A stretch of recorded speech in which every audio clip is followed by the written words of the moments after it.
Presiden Jokowi didampingi Iriana menanam tebu perdana di lahan PT Global Papua Abadi, Kabupaten Merauke, Provinsi Papua Selatan. Penanaman tebu itu sebagai simbol pemerintah mengambil sejumlah langkah strategis untuk menjawab krisis pangan global akibat perubahan iklim ekstrim. Namun tanggapan netizen berbeda. Melihat apa yang dilakukan oleh Jokowi dengan menanam tebu, membacanya kebalikannya, artinya pemerintah dalam waktu dekat akan mengimpor gula. Jokowi menjelaskan penanaman tebu di Kampung Sermayam, Distrik Tanah Miring, Kabupaten Merauke, Provinsi Papua Selatan menjadi langkah strategis dalam menjawab krisis pangan global itu. Komitmen pemerintah untuk mendukung inisiatif yang berkelanjutan dalam bidang pertanian dan lingkungan ini tidak hanya dijalankan oleh pemerintah saat ini. Ia memastikan pemerintah Presiden terpilih Prabowo Subianto juga akan fokus di bidang pangan dan energi. Sudah menyampaikan bahwa beliau akan berkonsentrasi di pangan dan energi. Nah, di sini sudah dicoba, nggak hanya sekali dua kali, tapi tidak berhasil. Namun fakta yang terjadi dengan food estate kebalikannya. Ya, ini penyakit politisi di seluruh dunia, ya, termasuk Indonesia, yaitu menjanjikan bumi dan langit, ya, seolah-olah dompet kita itu tanpa batas. Dan ini bukan hanya keterbatasan APBN, tapi juga keterbatasan sumber daya dalam totalitas ekonomi kita, yang jumlahnya adalah kira-kira 20.000 triliun per tahun. Thomas Limbong mengkritik janji angin surga yang kerap dilontarkan oleh para politisi. Terkait dengan food estate, Tom Limbong menyebut pada aspek perencanaan dan penelitian food estate memang kurang matang. Ia ingat saat Kemenhan ditunjuk untuk mengelola food estate itu sangat mendadak, tidak didahului dengan konsultasi publik dan melibatkan para pakar. Saya cenderung setuju.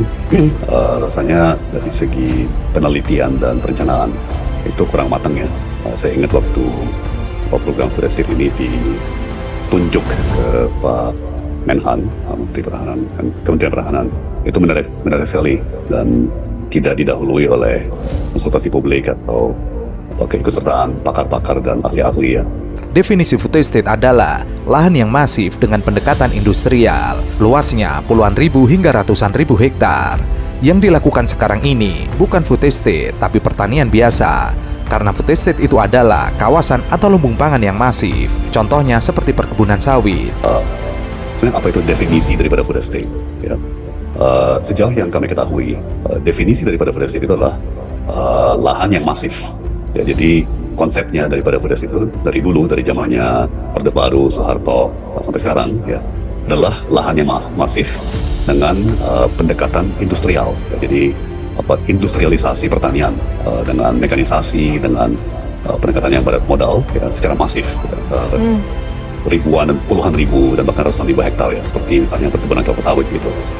Yang tadi digambarkan oleh Pak Billy adalah contoh-contoh kecil.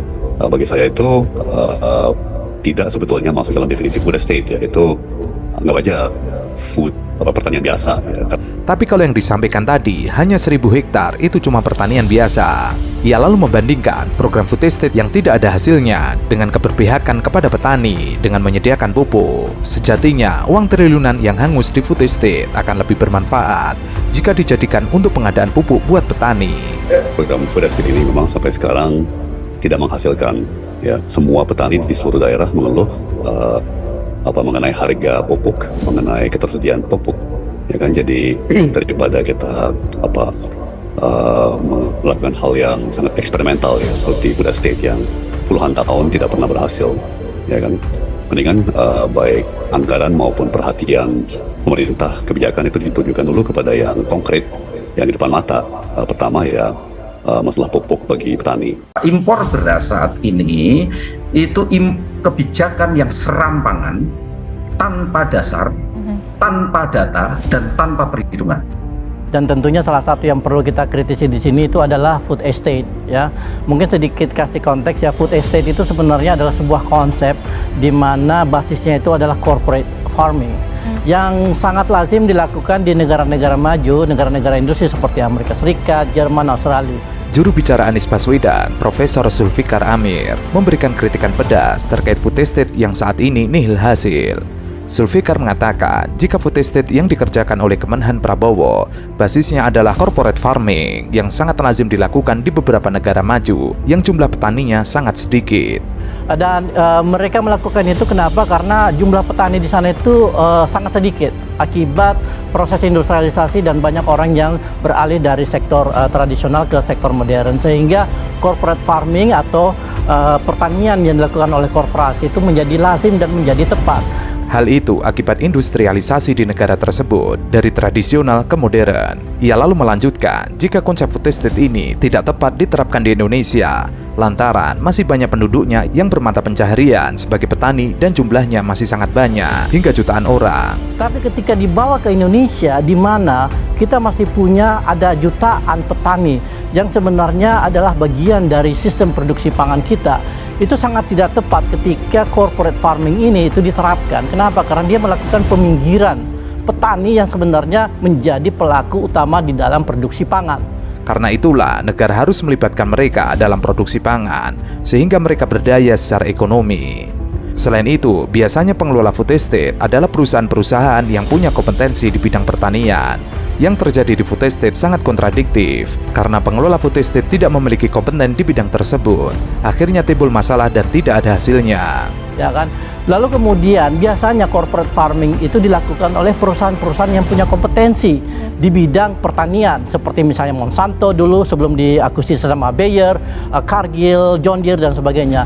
Nah, apa yang dilakukan di food estate itu sangat kontradiktif. Kenapa? Karena food estate itu diberikan kepada perusahaan yang sama sekali tidak punya kompetensi dan akhirnya menghasilkan banyak masalah. Nah, ini yang kita mau perbaiki. Menurutnya, Anies Baswedan akan memberikan perubahan, yaitu kebalikan dari corporate farming, yaitu corporative farming, di mana petani itu berbasis kepada koperasi dan kelompok-kelompok tani yang ada di berbagai daerah di Indonesia. Mereka adalah pelaku produksi pangan. Nantinya dilakukan kontrak pertanian yang isinya kepastian hasil pertanian para petani akan dibeli oleh negara dengan harga yang wajar seperti yang pernah dilakukan oleh Anies Baswedan di Jakarta. Akhirnya hidup petani di Indonesia akan lebih sejahtera. Di mana yang kita tawarkan itu adalah lawan dari corporate farming, yaitu cooperative farming, di mana pertanian itu berbasis pada koperasi dan kelompok-kelompok tani yang ada di berbagai wilayah Indonesia yang menjadi pelaku utama dalam produksi pangan. Dan kemudian cooperative farming ini kita akan sandingkan dengan apa yang kita sebut sebagai contract farming. Nah, contract farming itu adalah bentuk mekanisme untuk memberi kepastian kepada petani bahwa hasil pertanian mereka itu akan diambil, akan dibeli oleh pemerintah dengan harga yang wajar, sehingga petani itu bisa mendapatkan keuntungan yang cukup supaya kehidupan mereka sejahtera. Oke, untuk Terkait dengan impor, Zulfikar memberikan pendapat yang perlu dibenahi adalah kualitas produksi dalam negeri dahulu. Menurutnya itu yang harus digenjot, karena fungsi impor adalah untuk menutupi defisit dalam negeri, karena demand yang terus melonjak. Solusinya adalah hasil pertanian nasional harus ditingkatkan agar nantinya tidak terjadi ketimpangan di dalam rantai petani, akhirnya sangat merugikan petani. apa? Nah, kita harus pertama meningkatkan kapasitas produksi pangan nasional terlebih dahulu.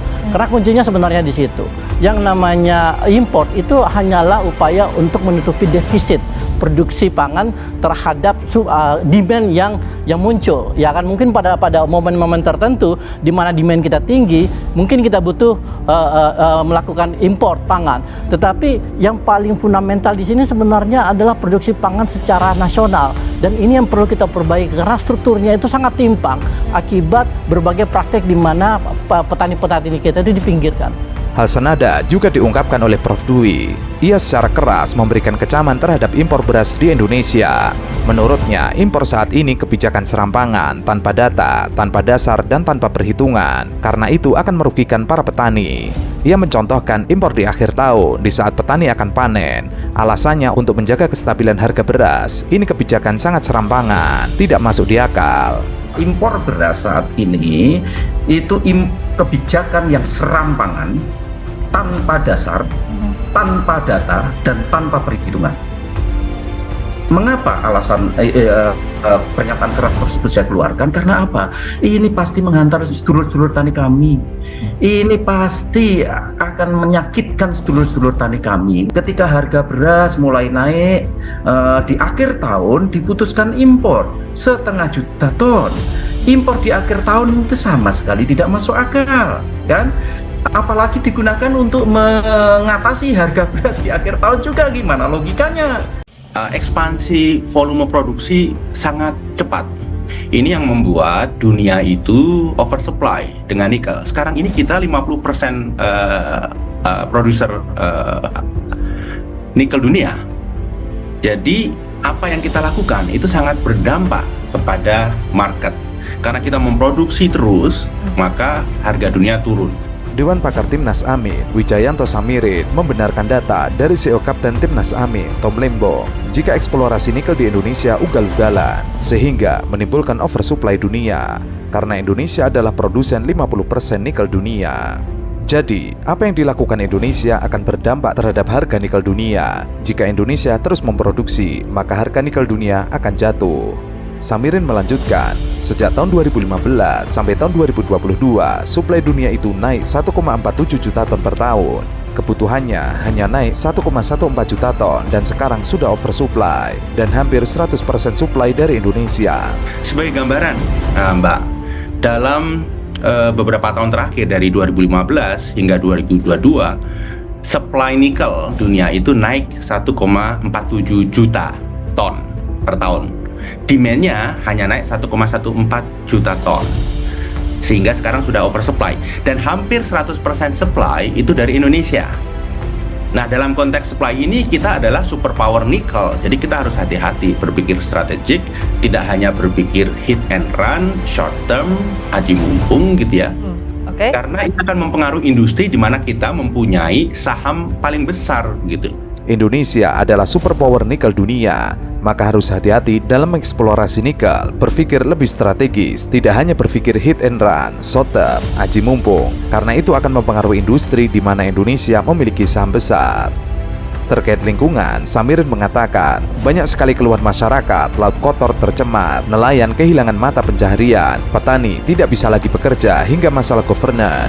Belum lagi, smelter meledak beberapa kali. Terakhir 21 orang meninggal. Itu adalah hal yang paling kasat mata terhadap dampak industri nikel. Itu satu hal. Belum lagi kalau kita berbicara masalah lingkungan, banyak sekali keluhan gitu ya, laut kotor, laut tercemar, nelayan kehilangan mata pencaharian, petani dan lain sebagainya. Juga masalah governance.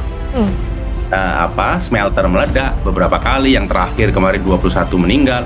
Itu adalah contoh-contoh yang sangat kasat mata. Belum lagi kalau kita lihat proses hitung-hitungan investasi misalnya, apakah ketika mereka investasi di Indonesia, perhitungan capex-nya itu betul, ada proses audit, apakah ini tidak ada markup dan lain sebagainya. Karena ini akan ada dampak pada pajak.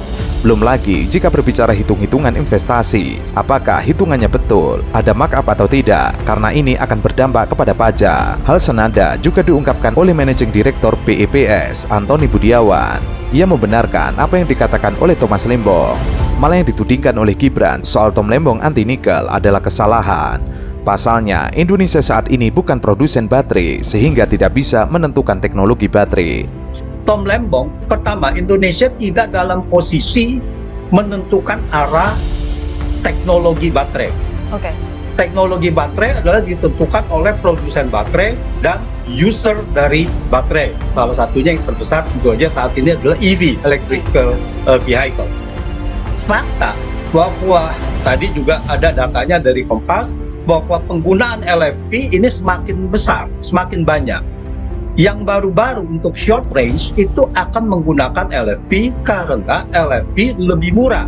Data Kompas juga menunjukkan jika data penggunaan LFP semakin hari semakin besar. Para produsen hari ini cenderung menggunakan LFP karena lebih murah dan lebih aman. Banyak sekali keunggulan LFP baterai. Bahkan hari ini pemakaian LFP baterai sudah mencapai 30% dan akan terus bertambah hingga 60%. Ini tidak dapat dihindari sehingga dan juga lebih aman. Banyak sekali lah keunggulan-keunggulan dari LFP dan kedepannya diperkirakan saat ini kurang lebih 30-35% market LFP di EV di seluruh baterai, dan ada prediksi akan mencapai 60%. Nah, ini yang harus diantisipasi oleh Indonesia. Jadi pernyataan Tom Lembong itu adalah biasa-biasa saja gitu, bahwa ini adalah faktanya gitu kan. Itu pertama. Hal ini yang harusnya segera disikapi oleh Indonesia, karena pernyataan Tom Lembong itu biasa saja, tidak anti nikel. Antoni juga tidak menyangkal jika dampak lingkungan eksplorasi nikel ini sangat parah. Salah satunya di Pulau Wawoni'i, Sulawesi Tenggara. Bukan hanya kerusakan lingkungan, tapi juga penggusuran warga lokal atas nama proyek strategis nasional. Yang kedua adalah kerusakan di Blok Mandiogo. Itu adalah pertambangan ilegal, meskipun pelaku sudah ditangkap. Terus yang kedua, apakah hilirisasi ini juga ugal-ugalan? Nah, kalau kita lihat banyak sekali tambang nikel itu membuat masalah untuk pencemaran lingkungan. Kita lihat di Pulau Wawoni misalnya, bahkan bukannya hanya pencemaran lingkungan, bahkan juga penggusuran atas nama proyek strategis nasional. Ya kan, ekspektasi saya kalau memang pembangunan industri di provinsi tersebut begitu berdampak besar yang positif, harusnya kemiskinan itu udah nggak ada, udah nol.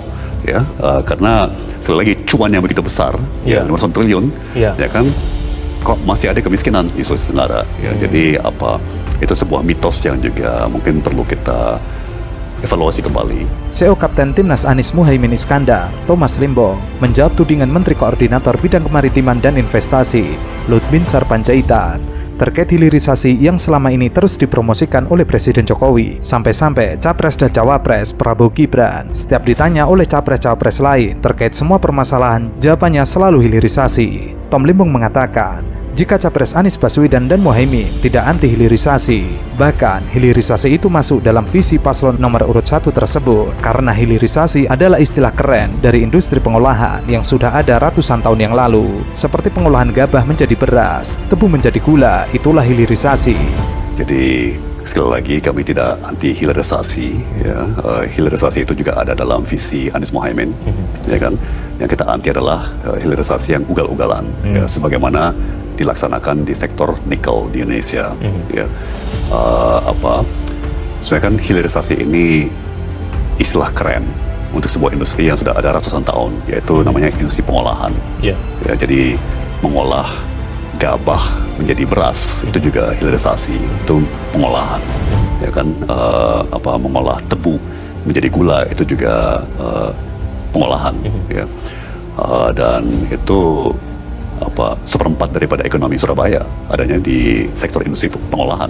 Poinnya, menjual komoditi tidak dengan kondisi mentah. Yang jadi masalah sekarang, hilirisasi nikel dilakukan secara ugal-ugalan. Ia lalu menyinggung video Luhut yang mengkritik dirinya. Apapun itu, jangan mengeksploitasi nikel dengan ugal-ugalan. Bahkan Luhut Binsar Panjaitan tidak menyangkal jika terjadi kerusakan lingkungan besar pada industri nikel tersebut, baik tambang nikel maupun pengolahan nikel. Itu yang menjadi keprihatinan Timnas Anies Baswedan Muhaimin.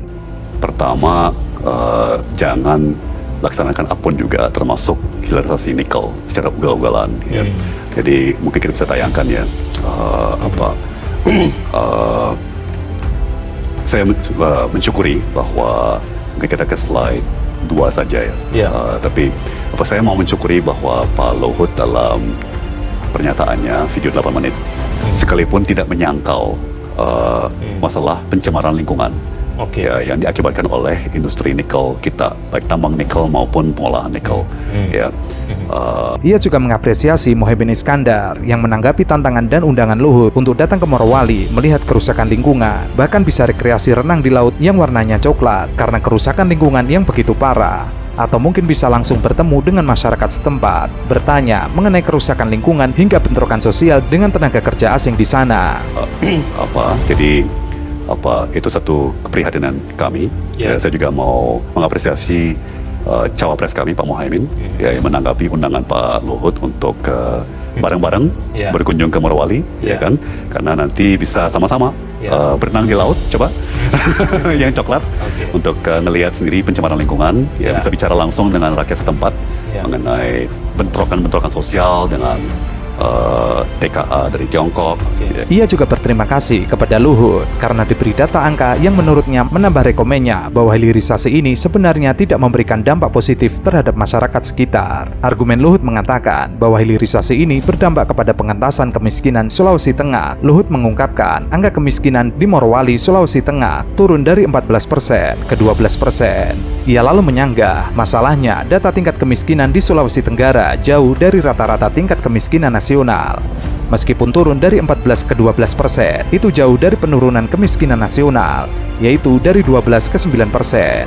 Jadi sekali lagi saya harus berterima kasih kepada Pak Luhut ya, karena beliau memaparkan beberapa angka ya, yang hemat saya sangat membantu argumen saya ya, bahwa sebetulnya hilirisasi ini tidak begitu berdampak luas pada ekonomi ya. Jadi misalnya Pak Luhut itu mengangkat mengenai hilirisasi ini efektif dalam menekan kemiskinan. Ya. Ya, dan beliau paparkan angka kemiskinan di Sulawesi Tenggara turun dari 14% menjadi 12%. Ya, ini kita juga tampilkan grafiknya. Persis yang ini. Yang menjadi pertanyaan adalah, apa signifikannya industri hilirisasi di Sulawesi Tengah? Meskipun terjadi penurunan kemiskinan dari 14 ke 12%, tidak berbanding lurus dengan kenaikan ekonomi di Sulawesi Tengah yang sampai 30% per tahun. Itu 6 kali lebih besar dari rata-rata pertumbuhan ekonomi nasional, tapi hanya berhasil menurunkan kemiskinan dari 14 ke 12%. Jadi tapi kemiskinan di Sulawesi Tenggara tetap jauh di atas rata-rata tingkat kemiskinan nasional. Ya, di mana meskipun turun dari 14 menjadi 12, ya kan, nasional turun dari 11 menjadi 9. Ya kan? Jadi apa yang istimewa mengenai dampak pada kemiskinan daripada industri nikel di Sulawesi Tengah. Yang kedua, sementara pertumbuhan ekonomi di Sulawesi Tengah ya itu sampai 30% per tahun. Ya kan, mungkin rata-ratanya antara 15 sampai 20% ya. Pertumbuhan ekonomi itu berarti 3 kali sampai 6 kali lebih tinggi daripada rata-rata pertumbuhan nasional. Tapi hanya berhasil menurunkan kemiskinan dari 14 menjadi 12%. Tom lalu memberikan konklusi, jika dikatakan pertumbuhan industri nikel berdampak besar kepada daerah dan masyarakat setempat, harusnya kemiskinan itu sudah tidak ada. Artinya angkanya 0, karena uang yang begitu besar hingga ratusan triliun di Morowali, Sulawesi Tengah. Jadi paparan Luhut itu hanya mitos belaka. Ya kan, ekspektasi saya kalau memang pembangunan industri di provinsi tersebut begitu berdampak besar yang positif, harusnya kemiskinan itu udah nggak ada, udah 0. Ya, karena sekali lagi cuan yang begitu besar, ya 500 triliun, ya kan, kok masih ada kemiskinan di Sulawesi Tenggara. Ya, jadi itu sebuah mitos yang juga mungkin perlu kita evaluasi kembali. Malah masyarakat setempat kena getahnya, kena pencemaran lingkungan, kena dampak bentrokan dengan tenaga Tiongkok, sampai kena kecelakaan kerja yang sampai saat ini belum ada yang dipenjara hingga didenda karena kelalaian soal keamanan kerja di industri nikel tersebut.